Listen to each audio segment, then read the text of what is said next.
Bismillahirrahmanirrahim. Assalamualaikum warahmatullahi wabarakatuh.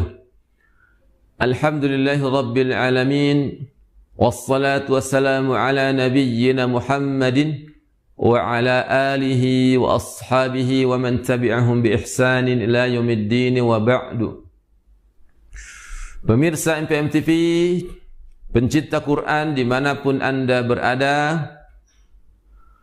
masih pada pembahasan kali ini membahas seputar makharijul huruf, yaitu tempat keluarnya huruf-huruf hijaiyah, yang mana seorang muslim ketika membaca atau tilawatul Quran harus mengetahui, ya, sebelum dia membaca Al-Quran harus mengetahui secara ilmu maupun secara praktek di mana huruf-huruf hijaiyah tersebut keluar dan bagaimana cara membunyikannya atau bagaimana cara mempraktekannya agar kita tidak tersalah ketika kita bertilawah atau membaca Al-Quran, sehingga apabila kita tersalah maka kita akan terjatuh ke dalam kesalahan yang fatal, kesalahan yang jali, kesalahan yang besar yang akan merubah makna dari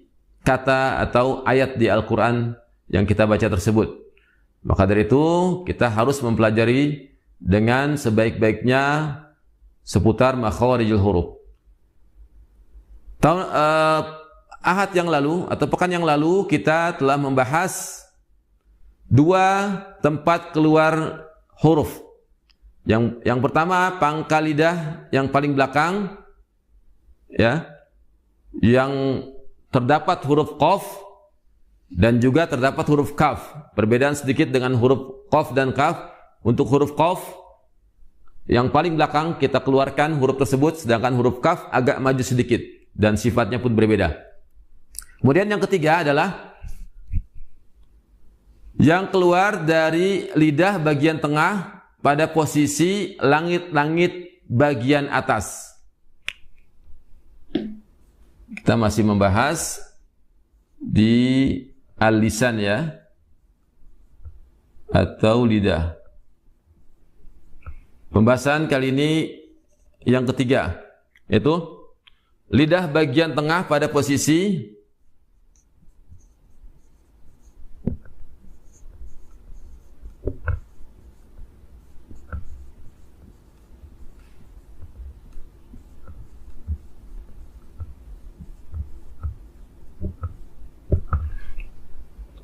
langit-langit bagian atas.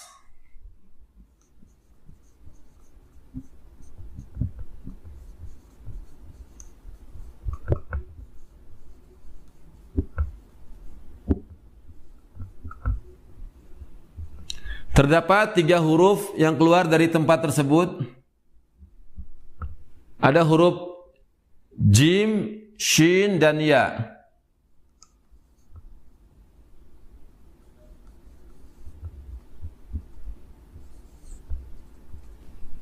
Ya, lidah yang paling tengah kita tempelkan ke langit-langit yang tengah pula di bagian atas, sehingga lidah yang tengah tersebut menempel ke bagian atas langit-langit kita, langit-langit mulut kita.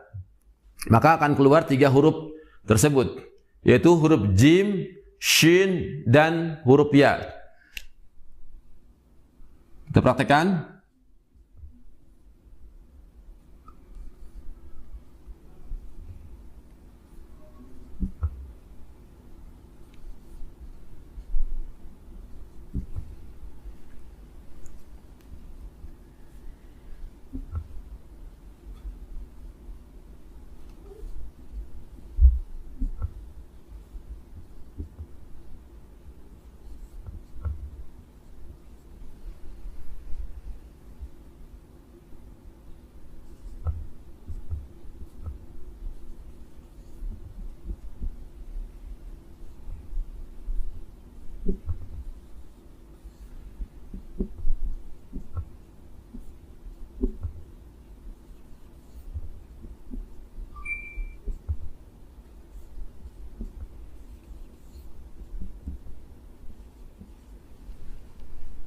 Kemudian setelah huruf ya.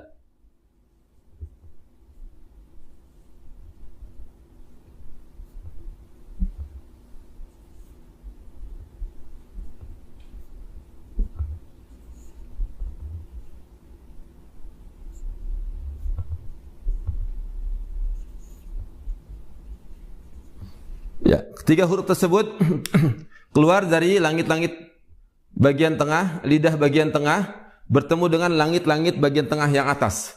Mari kita sama-sama mempraktekannya agar tepat mengucapkan huruf-huruf tersebut. Yang pertama ada huruf jim. Aj. Huruf jim. Aj.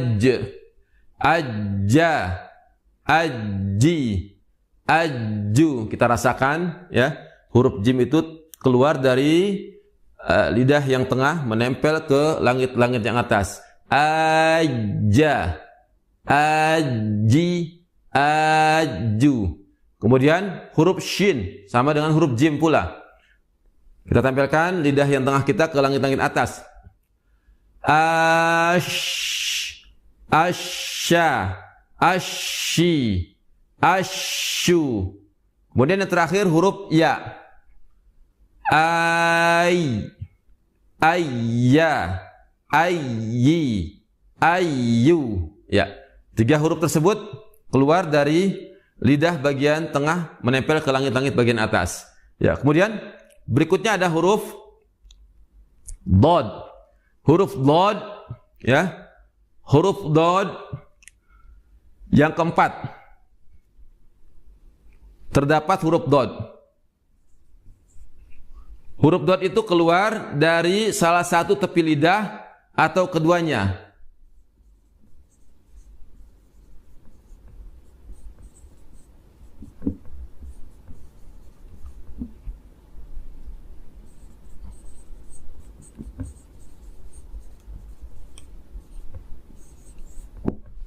Ya.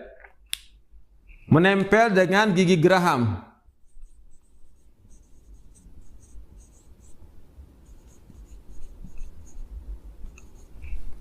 Gigi geraham yang atas, ya.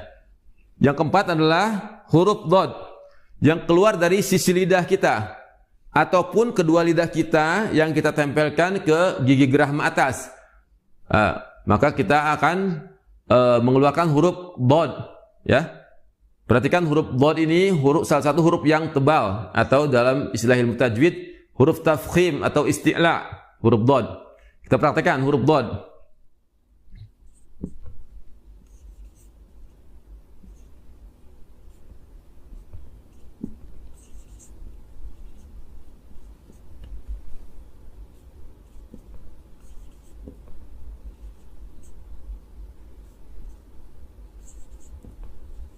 Ya. Ad, addo, addi, addu. Perhatikan huruf dod. Lidah kita yang samping, ya, sisi lidah kita menempel ke atas semua, ya, ke gigi geraham yang atas atau sebelah lidah kita. Terserah ingin pilih cara yang mana. Kedua-duanya juga boleh. Ya, yang jelas lidah kita tuh menempel ke geraham yang atas. Addo, addi, addu. Ya, semua ya suara terkumpul ya sehingga terdengar seperti menggelembung atau terdengar suara yang tebal. Nah, itulah salah satu sifat huruf dod ya. Ya. Insyaallah kita akan membahas mengenai sifat-sifat huruf secara mendetail ya. Pada pembahasan kali ini dan sebelumnya kita masih membahas huruf-huruf yang keluar dari al-lisan atau lidah. Ya, kita sudah sampai pembahasan yang keempat yaitu huruf dod. Ya, yang mana huruf dod ya, salah satu huruf yang keluar dari lidah bagian tengah. Ya, lidah bagian sisi lidah ya. Kedua-duanya kita tempelkan ke geraham yang atas sehingga menyebabkan suara terdengar seperti membesar atau suara tebal. Addo, addi, addu. Demikian pembahasan kali ini, semoga bisa dipahami. Insyaallah taala jika kita berlatih terus mempelajari makharijul huruf dan terus mengulang-ulang, ya, insyaallah kita akan mahir dapat mengucapkan huruf-huruf tersebut sesuai dengan tempatnya. Semoga Allah memudahkan kita untuk dapat membaca Al-Quran dengan baik dan benar sesuai dengan ilmu tajwid. Subhanakallahumma wa bihamdika asyhadu an la ilaha illa anta astaghfiruka wa atubu ilaik. Wassalamu alaikum warahmatullahi wabarakatuh.